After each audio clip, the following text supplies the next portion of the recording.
शिवकालीन वाघनखांचा सातारा मुक्काम संपला. शिवप्रेमींनी घेतला ऐतिहासिक दर्शन. या 4 शहरांमध्ये वाघनखांचा वारसा.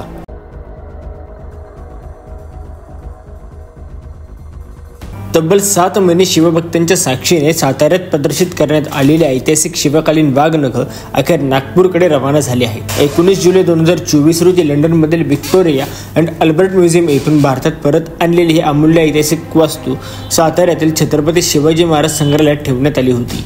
या ऐतिहासिक क्षणाला साक्षी राहण्यासाठी 4,30,000हून अधिक शिवप्रेमींनी वाघनखांचे दर्शन घेतले.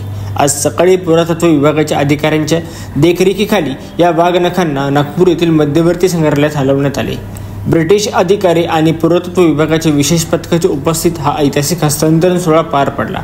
वाघनखांच्या सुरक्षेसाठी विशेष बंदोबस्त ठेवण्यात आला आहे. हिंदुस्थानच्या इतिहासात छत्रपती शिवाजी महाराजांचा इतिहास अजरामर असून कित्येक पिढ्यांसाठी हा प्रेरणादायी ठेवा आहे. महाराष्ट्रातील गड किल्ले आणि ऐतिहासिक वास्तू आजही 16व्या शतकातील मराठ्यांच्या शौर्याची आणि कीर्तीची साक्ष देत आहेत. त्यापैकीच एक असलेले शिवरायांच्या वाघनखांचं लंडनहून भारतात आगमन झालं. गेली 7 महिने ऐतिहासिक प्रतापगडावर अफजल खानाचा कोथळा काढलेली छत्रपती शिवाजी महाराजांची वाघनख आता साताऱ्यात होती. आता वाघनखांचा साताऱ्यातील मुक्काम संपला असून आता नागपूरच्या मध्यवर्ती संग्रहालयात हलवण्यात येत आहे. गेल्या 7 महिन्यात शिवभक्तांनी मोठ्या संख्येने संग्रहालयाला भेट देत या ऐतिहासिक वाघनखांचं दर्शन घेतलं. छत्रपती शिवाजी महाराजांनी अफजल खानाचा वध करताना वापरलेले वाघनखांचे दर्शन घेण्यासाठी महाराष्ट्रभरातून लोकांनी गर्दी केली होती.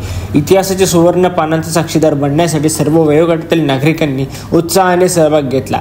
आता ही वाघनख नागपूरच्या मध्यवर्ती संग्रहालयात शिवभक्तांसाठी प्रदर्शित केली जाणार आहे. नागपूरमधील नागरिक आणि पर्यटकांना लवकरच या ऐतिहासिक अस्त्राचे दर्शन घेता येणार आहे. छत्रपती शिवाजी महाराजांची वाघनख जी राज्यात आली आहे ती सध्या सातारा येथे होती. ही वाघनख सातारा, कोल्हापूर, मुंबई आणि नागपूर या 4 शहरात प्रदर्शित केली जाणार असल्याचं ठरलं असून साताऱ्यातून आता नागपुरात ही वाघनख जातील. त्यानंतर कोल्हापूर, मुंबईमध्ये वाघनखांचे जतन केले जाईल. पुरातत्व विभाग व राज्य शासनाने तयार केलेल्या वेळापत्रकानुसार ही ऐतिहासिक वाघनखे साताऱ्यातील मुक्कामानंतर 1 फेब्रुवारी ते 2 ऑक्टोबर 2025 पर्यंत नागपूर येथे व त्यानंतर 3 ऑक्टोबर ते 3 मे 2026 पर्यंत ती कोल्हापूर येथील संग्रहालयात पाहण्यासाठी ठेवली जाणार आहे.